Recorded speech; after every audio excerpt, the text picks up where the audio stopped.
Halo pemirsa dimanapun Anda berada, kembali lagi bersama channel Mystery Box Story.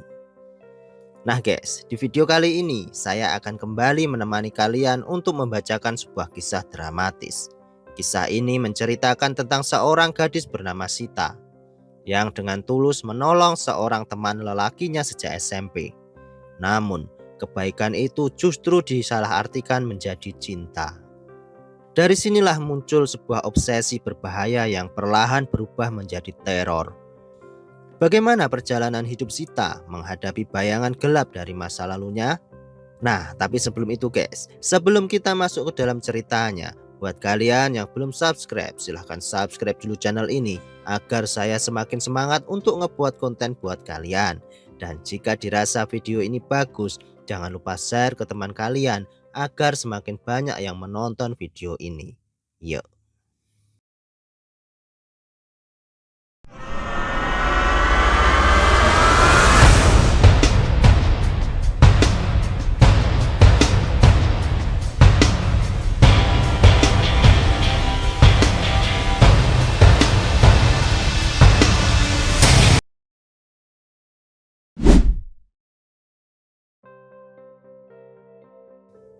Sore itu suasana di SMP negeri sebuah kota kecil terasa seperti biasa. Anak-anak berlarian di lapangan. Beberapa duduk di kantin sambil bercanda. Di kelas 9B, seorang siswi bernama Sita duduk rapi di bangkunya. Sita dikenal sebagai gadis yang manis dan ramah. Senyumnya menular, tutur katanya lembut.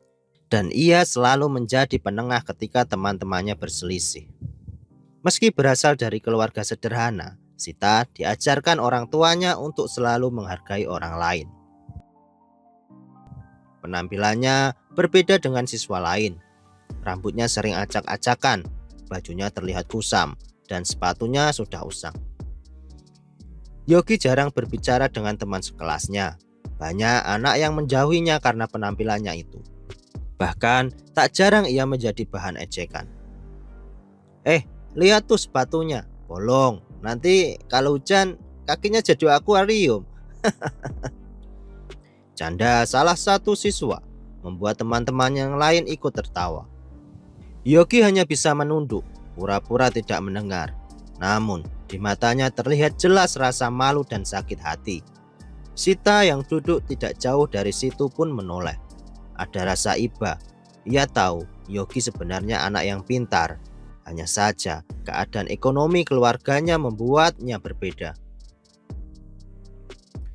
Saat jam pelajaran berlangsung, Yogi selalu serius mencatat dan fokus, meski tak ada teman yang mendekat. Hari itu ketika istirahat, Sita mendapati Yogi duduk sendirian sambil membuka bekal yang sangat sederhana. Hanya nasi putih dan dengan tempe goreng tipis. Sementara teman-teman lain asik membeli jajanan di kantin. Dan Yogi hanya bisa diam. Tanpa pikir panjang, Sita pun mendekat. "Yok, kamu gak beli es atau jajan?" tanyanya sambil tersenyum. Yogi mengangkat wajah sedikit kaget. Enggak, aku bawa bekal kok." Sita membuka kotak makannya. "Aku bawa roti lebih, mau?" katanya, menyodorkan setengah roti yang tadi ia simpan. Yogi menatap roti itu lama, sebelum akhirnya tersenyum titis. "Makasih ya Sita." Itulah pertama kalinya Yogi merasa ada orang yang benar-benar peduli padanya. Dan sejak hari itu, Sita dan Yogi mulai saling berinteraksi. Tidak sering, tapi cukup untuk membuat Yogi merasa bahwa ia tidak sendirian. Dan bagi Sita, itu hanyalah kebaikan kecil. Tapi bagi Yogi itu adalah awal dari sebuah perasaan yang kelak akan tumbuh menjadi sesuatu yang jauh lebih besar dari sekedar persahabatan. Hari-hari di SMP itu terus berjalan. Sita semakin dikenal sebagai siswi yang murah senyum dan tidak pilih-pilih teman. Bagi Sita, semua orang punya nilai yang sama. Tidak ada yang lebih tinggi atau rendah, hanya karena pakaian, uang jajan, atau latar belakang keluarga. Di sisi lain, Yogi semakin tenggelam dalam dunia sepinya. Ia anak sulung dari 3 bersaudara, hidup bersama ibunya yang bekerja serabutan. Ayahnya sudah lama sakit-sakitan, sehingga hampir semua beban rumah tangga jatuh ke pundak ibunya. Kadang Yogi ikut membantu dengan pekerjaan kecil seperti mengantar barang atau membantu rumah tangga. Namun di sekolah, ia sering merasa berbeda. Tidak punya uang jajan, tidak pernah ikut nongkrong, bahkan sering tidak bisa bayar uang kas kelas. Teman-teman lain menatapnya sinis, menganggap Yogi hanya beban. Hingga suatu ketika di kelas, guru mengumumkan uang kas bulanan. Anak-anak, tolong besok semua sudah melunasi uang kas ya. Seketika itu pun Yogi merasa gelisah, guys. Ia tahu ia tidak punya uang untuk membayarnya. Dan keesokan harinya, saat bendahara kelas mulai mengumumkan siapa saja yang belum membayar, nama Yogi disebut paling keras. "Yogi, belum bayar lagi, udah 3 bulan loh," celutuk bendahara. Anak-anak yang lain mulai berbisik, sebagian tertawa. Wajah Yogi mulai merah padam. Melihat itu, Sita langsung bergerak. "Nih, aku tambahin uangnya, anggap aja buat Yogi," katanya sambil memberikan uang lebih kepada bendahara. Semua seisi kelas pun terdiam sejenak. Beberapa menatap Sita dengan heran, tapi Sita hanya tersenyum ringan, seakan tidak terjadi apa-apa. Bagi Sita, itu hal sepele. Ia tidak ingin melihat temannya terus dipermalukan. Namun bagi Yogi, itu adalah momen yang berbeda. Di dalam hatinya, sesuatu mulai tumbuh. Ia menatap Sita dengan rasa terima kasih yang begitu dalam. Bukan sekedar terharu, tapi ada getaran lain yang sulit ia pahami. Hari demi hari, Sita masih sering melakukan hal-hal kecil untuk Yogi. Ketika pulpen Yogi patah, Sita memberikannya 1. Saat hujan turun dan Yogi tak bawa payung, Sita mengajaknya berteduh bersama. Ketika Yogi tampak murung, Sita menyapanya lebih dulu. Semua itu dilakukan Sita karena murni rasa iba, karena hati Sita memang penuh kebaikan. Tapi lagi-lagi Yogi, guys, salah mengartikannya. Dalam benaknya, ia yakin kalau Sita peduli seperti ini, berarti dia suka sama aku. Dan dia pasti punya rasa, hanya aku yang belum peka menangkapnya. Itulah yang dikatakan Yogi, guys. Persepsi itu makin mengakar seiring dengan berjalannya waktu. Yogi mulai menaruh harapan besar pada Sita. Ia membayangkan suatu saat mereka bisa bersama. Ia yakin benih cinta itu sudah ada, hanya tinggal menunggu waktu untuk tumbuh. Padahal kenyataannya, Sita tidak pernah punya perasaan lebih pada Yogi. Waktu berjalan begitu cepat, masa SMP pun berakhir. Sita dan Yogi menempuh jalan masing-masing. Sita melanjutkan ke sekolah SMA favorit di kota, sementara Yogi masuk ke SMA yang lebih dekat dengan rumahnya. Jarak itu membuat mereka jarang bertemu, tapi di hati Yogi, bayangan Sita tidak pernah hilang. Setiap kali ia merasa lelah, ia mengingat senyum Sita. Setiap kali ia merasa diremehkan, ia teringat bagaimana Sita pernah membelanya. Dalam pikirannya, Sita adalah satu-satunya orang yang benar-benar peduli. Yogi menolak menyebutnya rasa iba. Baginya itu adalah cinta. Ia yakin Sita hanya menunggu ia menjadi seseorang untuk kemudian menerima cintanya. Di masa SMA, Sita tumbuh menjadi gadis yang lebih dewasa. Ia aktif di organisasi, pandai bergaul, dan presentasinya cukup membanggakan. Teman-temannya sering memuji kebaikan dan kecerdasannya. Banyak lelaki yang menyukai Sita, namun ia selalu menolaknya dengan halus. Yogi dari kejauhan hanya bisa mengamati. Kadang ia sengaja lewat di sekitar sekolah Sita, berpura-pura ada urusan. Kadang ia juga berusaha mencari kabar lewat teman lama. Di buku catatan kecilnya, Yogi sering menulis, "Suatu hari nanti, aku akan membuktikan kalau aku pantas untuknya. Aku harus sukses, aku harus bisa punya segalanya. Baru aku bisa melamarnya." Obsesi itu makin lama makin mengakar tanpa pernah ia menyadari bahwa dasar pemikirannya keliru sejak awal. Seiring berjalannya waktu, Sita berhasil masuk kuliah negeri. Sementara Yogi sibuk bekerja serabutan sembari mencoba berdagang online. Meski jarang bertemu, Yogi selalu mencari cara untuk tahu kabar Sita. Lewat media sosial, ia sering memperhatikan setiap postingan dari Sita. Di saat Sita mengunggah foto di kafe, Yogi akan mencatat lokasinya. Kalau Sita memposting tentang ujian, Yogi ikut merasakan deg-degan seolah dirinya yang sedang diuji. Yogi pun beberapa kali memberanikan diri untuk mengirim pesan. Lagi sibuk, Sid. Semangat ya kuliahnya. Jangan lupa makan. Sita selalu membalas dengan singkat, sopan, dan tidak lebih. Namun, di mata Yogi, lagi-lagi itu adalah sinyal menurutnya. Kalau dia mau membalas, berarti dia sebenarnya perhatian sama aku. Dan cuma nggak berani mengungkapkannya. Itulah kira-kira yang dirasakan oleh Yogi, guys. Bagaimana menurut kalian? Bertahun-tahun kemudian pun berlalu. Sita lulus kuliah dan mulai bekerja di sebuah perusahaan swasta. Hidupnya semakin stabil, ia makin mandiri. Sementara itu, si Yogi yang dulu hidup serba pas-pasan, kini mulai sukses dengan bisnis online-nya. Ia sudah bisa membantu keluarganya, membeli motor, bahkan punya tabungan yang lumayan. Namun, ada satu hal yang tak pernah berubah, pikirannya tentang Sita. Ia merasa sekaranglah saatnya. Setelah bertahun-tahun menunggu, ia yakin saat inilah ia sudah cukup pantas. Berdasarkan hal tersebut, Yogi pun lebih berani. Ia sering mengirim hadiah-hadiah kecil tanpa nama. Kadang bunga, kadang boneka, kadang sekotak coklat. Ia yakin Sita akan tahu siapa pengirimnya. Namun, lagi-lagi Sita hanya merasa aneh. Dalam hati Sita, ia mulai menyadari ada sesuatu yang tidak beres. Sejak kecil, ia menganggap Yogi hanyalah teman. Bahkan lebih tepatnya seorang yang ia bantu karena rasa iba.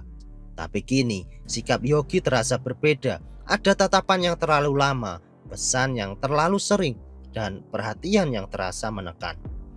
Sita mencoba bersikap sopan, berharap Yogi bisa mengerti dengan sendirinya. Tapi ternyata sikap baiknya kembali dianggap sebagai lampu hijau oleh si Yogi. Di dalam pikiran Yogi tidak ada keraguan. Ini waktunya, aku harus menunggu lebih dari 10 tahun. Dia harus jadi milikku. Dan dari situlah obsesi berubah menjadi teror. Awalnya kehidupan kerja Sita berjalan normal. Ia bekerja di sebuah perusahaan swasta, hidupnya teratur, pulang pergi kantor dengan rasa tenang. Ia tidak pernah menyangka masa lalu akan kembali menghantuinya dengan cara yang begitu menakutkan. Suatu malam, sekitar pukul 11:30, ponsel Sita berdering. Nomornya tidak dikenal. Dengan ragu ia menjawab, "Halo?" Tidak ada jawaban, hanya suara napas berat.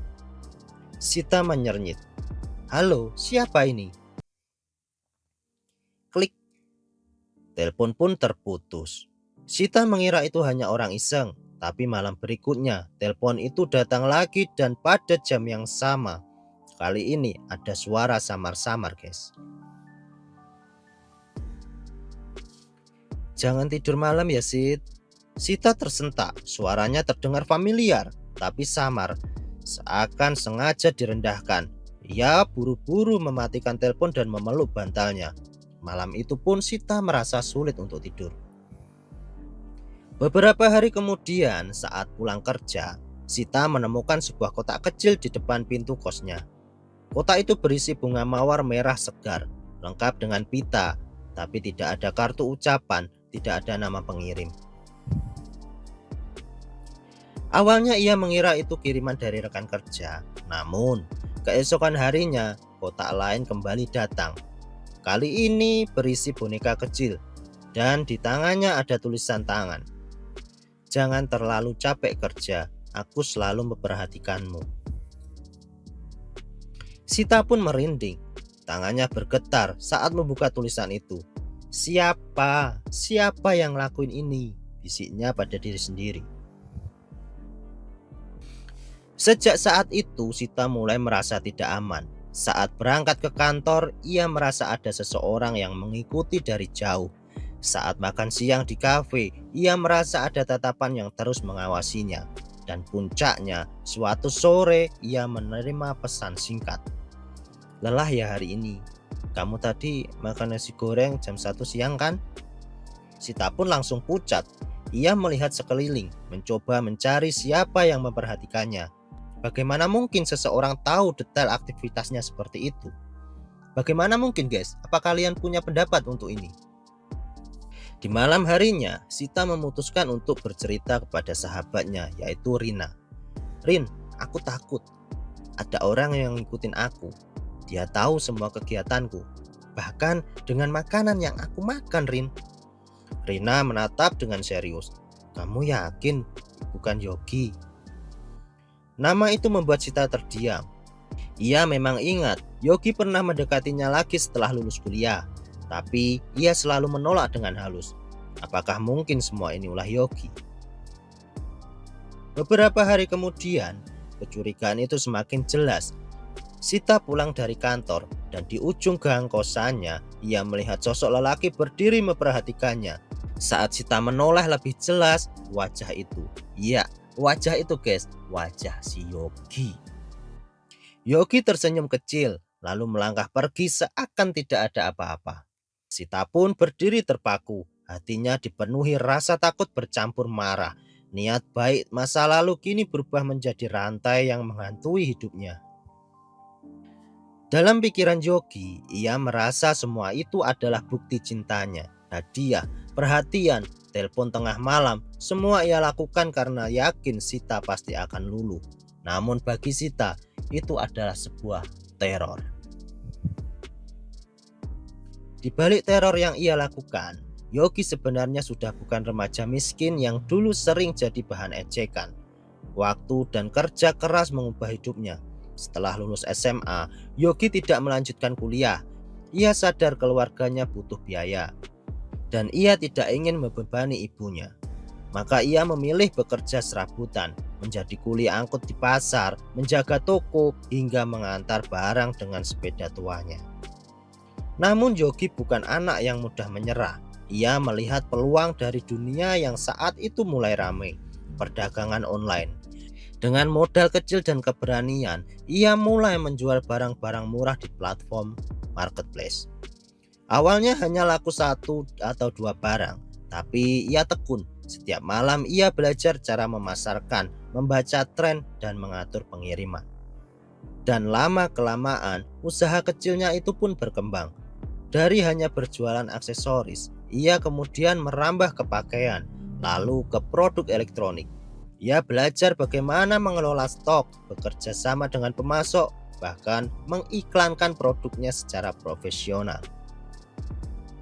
Hingga 5 tahun setelah lulus sekolah, Yogi sudah bisa membeli motor baru, membantu membiayai adik-adiknya sekolah, dan bahkan memperbaiki rumah keluarganya. Di mata orang-orang ia adalah contoh anak muda yang sukses yang bangkit dari nol. Namun, di balik itu semua, ada satu hal yang tidak pernah ia lepaskan. Bayangan Sita. Bagi Yogi, semua kerja kerasnya punya satu tujuan. Membuktikan kepada Sita bahwa ia pantas. Bahwa kebaikan Sita di masa lalu tidak akan ia sia-siakan. Setiap kali ia menutup transaksi besar, pikirannya langsung terarah pada satu hal. Kalau aku sudah sukses, dia pasti mau sama aku. Semua ini untuk dia. Ia membeli barang-barang mahal, bukan untuk dirinya, melainkan untuk mengesankan Sita. Hadiah-hadiah misterius yang dikirimkannya, bunga segar, coklat impor, boneka, bahkan smartphone semua berasal dari hasil jerih payahnya. Namun, Sita tidak pernah merespon sebagaimana yang ia harapkan. Sita di sini justru merasa tercekam. Sita sendiri sebenarnya bangga melihat Yogi berhasil. Saat ia mendengar kabar Yogi sukses berbisnis online, ia sempat berkata pada Rina, sahabatnya itu tadi guys, "Aku senang sebenarnya melihat Yogi sukses, tapi aku juga takut. Dia masih mengira aku punya perasaan sama dia. Padahal aku dulu hanya kasihan, aku nggak pernah lebih dari itu." Rina menepuk bahunya. "Sid, kalau dia terus-terusan maksa, kamu harus berani ambil tindakan. Kebaikanmu ini jangan sampai bikin kamu jadi korban." Sita mengangguk pelan. Ia tahu, cepat atau lambat, semuanya akan meledak. Dengan kesuksesan yang ia raih, Yogi semakin percaya diri. Ia tidak lagi merasa minder seperti dulu. Bahkan, ia mulai berani mendekati Sita secara langsung. Suatu sore, Yogi menunggu Sita di depan kantornya. Saat Sita keluar, Yogi menghampiri dengan wajah penuh senyum. "Hai Sit, aku sengaja datang, mau ngajak kamu makan malam. Aku udah booking restoran." Sita terkejut. "Yogi, kamu ngapain di sini? Aku capek, aku mau pulang." Yogi tersenyum kaku. "Ayolah, sekali ini aja. Aku ingin kita ngobrol banyak. Kamu harus tahu, semua yang aku lakuin ini semuanya buat kamu." Sita menatapnya dengan wajah serius. "Yok, jangan salah paham. Dari dulu aku nggak pernah punya perasaan lebih. Aku cuma kasihan waktu kita SMP. Itu aja, tolong. Jangan bikin aku nggak nyaman." Ucapan itu membuat Yogi terdiam. Senyumnya perlahan pudar. Ada rasa marah dan kecewa yang mendidih di dadanya. Namun, ia menahannya, berusaha tetap terlihat tenang. Tapi semenjak hari itu, obsesi Yogi berubah warna. Dari keyakinan penuh cinta menjadi teror penuh kekecewaan. Hari itu Sita pulang dari kantor dengan langkah cepat. Wajahnya tampak lelah, namun matanya tetap waspada. Sudah beberapa hari terakhir ia merasa ada seseorang yang mengikutinya. Setiap kali menoleh, ia hanya menemukan jalanan yang sepi, tapi firasatnya berkata ada sesuatu yang salah. Puncaknya terjadi pada malam itu. Ketika ia baru saja masuk ke kamar, ponselnya berdering. Nomor tak dikenal muncul di layar. Sita mengangkatnya dengan ragu. "Halo," suaranya lirih. "Sita, aku tahu kamu pulang. Capek ya? Tapi tenang, aku selalu ada buat kamu." Sita terkejut. Ia langsung menutup telepon. Jantungnya berdegup kencang. Suara itu jelas milik Yogi. Dan esok harinya, ia memutuskan bercerita pada sahabatnya di kantor, Dina. Dina menyarankan agar Sita melaporkan ke polisi, tapi Sita masih ragu. Hingga suatu sore ia mendapati sebuah bingkisan di meja kantornya. Sebuah boneka kecil dengan selembar kertas bertuliskan, "Jangan takut, aku hanya ingin selalu dekat denganmu. Dari yang paling tulus mencintaimu." Tangannya bergetar membaca tulisan itu. Ia tidak lagi tahan. Sita segera mendatangi kantor polisi dan melaporkan semua kejadian aneh yang ia alami. Beberapa hari setelah laporan dibuat, pihak kepolisian bergerak. Mereka memasang pelacak pada ponsel Sita untuk melacak nomor misterius yang sering menelponnya. Hingga akhirnya semua bukti mengarah pada satu nama, yaitu Yogi. Saat polisi mendatangi rumah Yogi, mereka menemukan banyak barang yang mengejutkan. Foto-foto Sita terpajang di dinding. Barang-barang yang pernah hilang dari tas Sita, bahkan jadwal aktivitas Sita yang ditulis rapi di sebuah buku catatan. Semua itu membuat bulu kuduk merinding. Obsesi Yogi ternyata sudah melewati batas. Ketika berita itu disampaikan kepada Sita, ia hanya bisa menahan air mata. Jadi selama ini semua teror itu memang dari Yogi, gumamnya lirih. Ya, lelaki yang dulu ia bantu dengan tulus, kini berubah menjadi sosok yang menakutkan baginya. Sita sadar, kebaikannya di masa lalu telah disalahartikan. Sementara itu, Yogi mulai panik. Setelah menyadari polisi sudah membongkar semua rahasianya, ia mencoba menghubungi Sita lagi. Kali ini dengan nada memohon. Sita, jangan percaya mereka. Aku hanya mencintaimu. Aku gak pernah bermaksud jahat. Semua ini demi kita. Namun, bagi Sita, semuanya sudah terlambat. Yang tersisa hanyalah rasa takut bercampur kecewa. Setelah semua bukti ditemukan, polisi bergerak cepat untuk menangkap Yogi. Malam itu suara ketukan keras terdengar di rumah kontrakannya. Yogi, kami dari kepolisian, buka pintu. Yogi yang sedang duduk di kamar segera panik. Tangannya gemetar, keringat dingin mengucur deras. Ia sempat berusaha menyembunyikan beberapa barang bukti.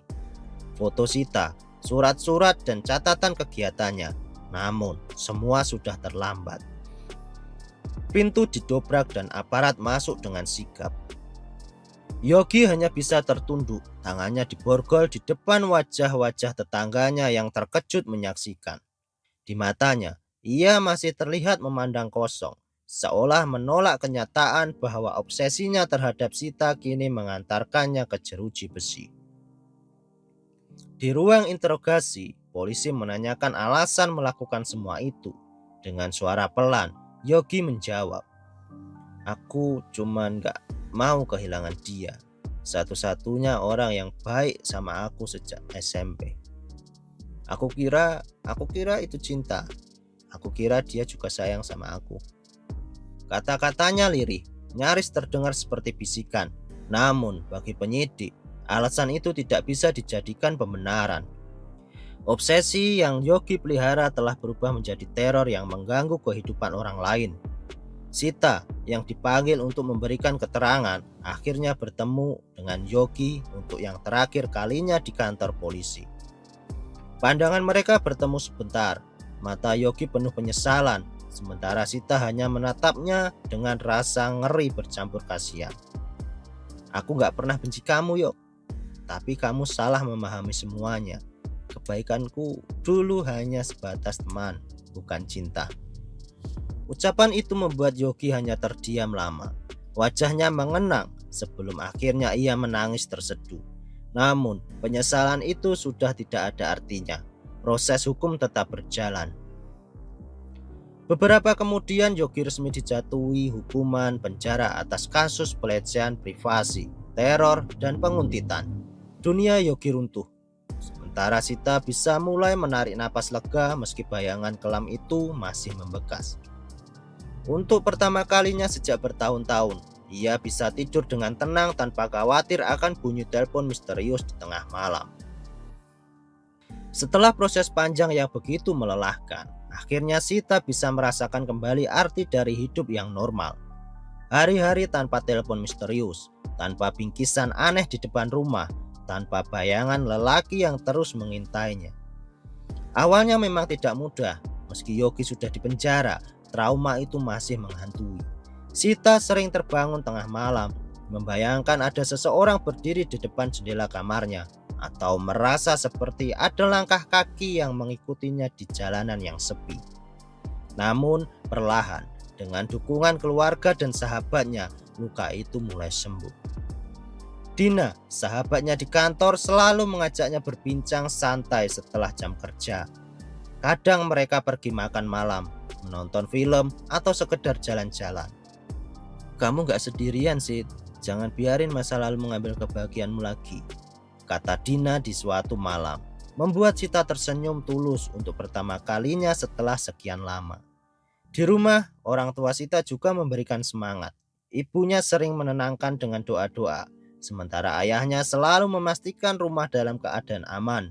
Dukungan kecil itu berarti besar bagi Sita.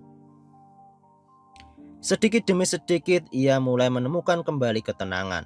Ia lebih bisa fokus bekerja, mencoba hal-hal baru, bahkan memberanikan diri bergabung dalam komunitas literasi di kotanya. Bertemu orang-orang baru dengan minat yang sama membuat Sita sadar hidup masih punya banyak warna indah yang menantinya. Dan di suatu sore, Sita duduk di sebuah kafe di dekat kantor kecilnya. Ia menatap keluar jendela melihat orang-orang berlalu lalang. Senyum tipis terukir di wajahnya. Aku akhirnya bebas, bisiknya pada diri sendiri. Bebas dari teror, bebas dari obsesi seorang yang salah menafsirkan kebaikan. dan bebas untuk menjalani hidup sebagaimana mestinya.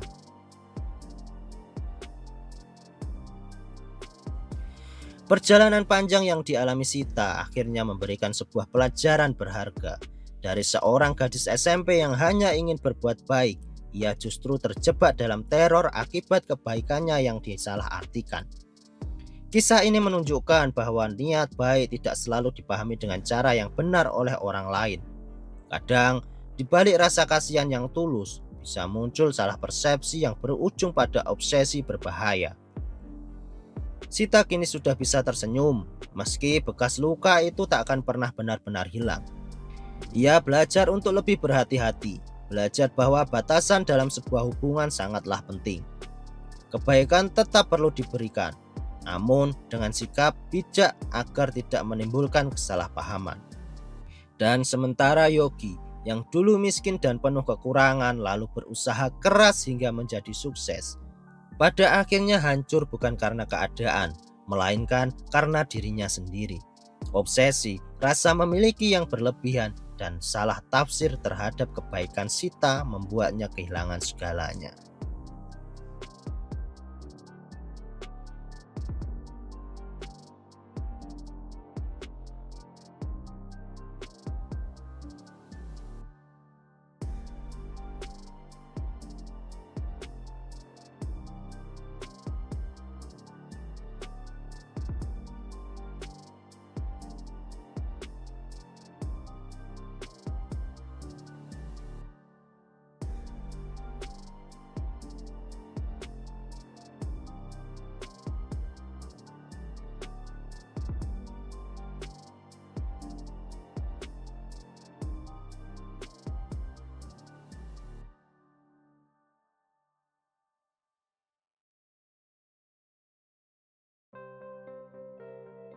Nah guys, jadi seperti itu cerita di video kali ini.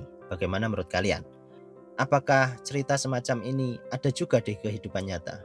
Tapi satu hal yang perlu kita ambil dari video ini, yaitu kebaikan itu indah, namun harus diiringi dengan batas yang jelas. Dan jangan pernah menyalahartikan kepedulian seseorang atau orang lain sebagai cinta. Obsesi bukanlah cinta, melainkan jerat yang bisa menghancurkan diri sendiri dan orang lain. Setiap orang berhak untuk tenang tanpa gangguan, maka hormatilah ruang pribadi sesama manusia.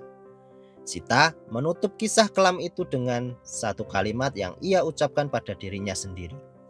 Kebaikanku memang berakhir menjadi deritaku, tapi aku tidak akan pernah berhenti menjadi orang baik. Aku hanya akan lebih bijak dalam melakukannya.